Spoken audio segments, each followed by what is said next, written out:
चार ऐब रखने वाली औरत से कभी भी शादी ना करना, और अगर शादी हो चुकी है तो फौरन उस औरत को तलाक देकर अपनी जान छुड़वा लो। मौलाना जलालुद्दीन रूमी रहमतुल्लाहि ताला अलैह ने फरमाया कि ए बंदा खुदा, औरतों के चार ऐब ऐसे हैं, चार खामियां ऐसी हैं कि तुम जिस औरत में ये चार ऐब पाओ फौरन उसे तलाक देके अपनी जान छुड़वाओ।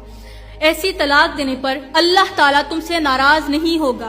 पहले अपनी बीवी को तलाक की धमकी दो, अगर तो वो सुधर जाए फिर तो ठीक है, लेकिन अगर वो ना सुधरे, अगर वो ठीक ना हो तो फिर फौरन उसे तलाक देकर बाइज्जत अपने घर से रुखसत कर दो। तो मौलाना जलालुद्दीन रूमी रहमतुल्लाहि ताला अलैह ने फरमाया कि औरतों का पहला ऐब, पहली औरत मुतकब्बिर औरत, तकब्बुर करने वाली, गरूर करने वाली, वो औरत जो शोहर के सामने अपने हुस्न पर नाज करती हो, अपने हुस्नो जमाल पर इतराती हो, अपनी जवानी पर इतराती हो, अपने शोहर के सामने अकड़ अकड़ कर बात करती हो, शोहर के सामने मैं करती हो, सिर्फ इस सोच की बुनियाद पर कि मेरा शोहर 2 टके का इंसान है, इसकी हैसियत ही क्या है।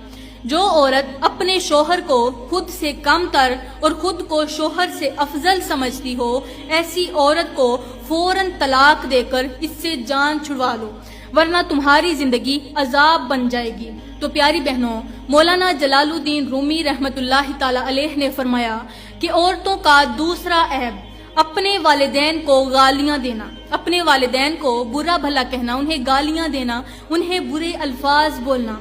तो प्यारी बहनों, मौलाना जलालुद्दीन रूमी रहमतुल्लाहि ताला अलैह ने फरमाया कि तीसरा ऐब बेअदबी करना। जो औरत अपने शोहर की बेअदबी करती है, जो अपने वालिदैन की बेअदबी करती है, शोहर के वालिदैन की बेअदबी करती है, ऐसी औरत को भी फौरन तलाक देकर जान छुड़वाओ। फिर मौलाना जलालुद्दीन रूमी रहमतुल्लाहि ताला अलैह ने फरमाया कि औरतों का चौथा ऐब झूठ बोलना। झूठ मेरे अल्लाह ताला को बहुत ज्यादा नापसंद है और झूठे इंसान पर खुदा ताला और फरिश्तों की लानत बरसती है। ये है वो 4 ऐब जो इंसान की जिंदगी बर्बाद कर देते हैं। इन 4 ऐबों की वजह से शोहर जल्द अज जल्द बीवी को तलाक दे देता है। तो अगर आप में से कोई बहन अपना घर बसाना चाहती है तो इन 4 ऐबों से बच कर रहना, इनसे सख्त नफरत करना। तो मेरी प्यारी बहनों, मैं दुआ करती हूँ कि अल्लाह ताला हमें अच्छी नसीहतों पर अमल करने की तौफीक अता फरमाए, हमें अच्छे से अच्छा साथी नसीब करे। अल्लाह ताला हमें नेक काम करने की तौफीक अता फरमाए और इन 4 ऐबों से बचने की तौफीक अता फरमाए। आमीन सुम्मा आमीन, वमा अलैना इल्लल बलागुल मुबीन।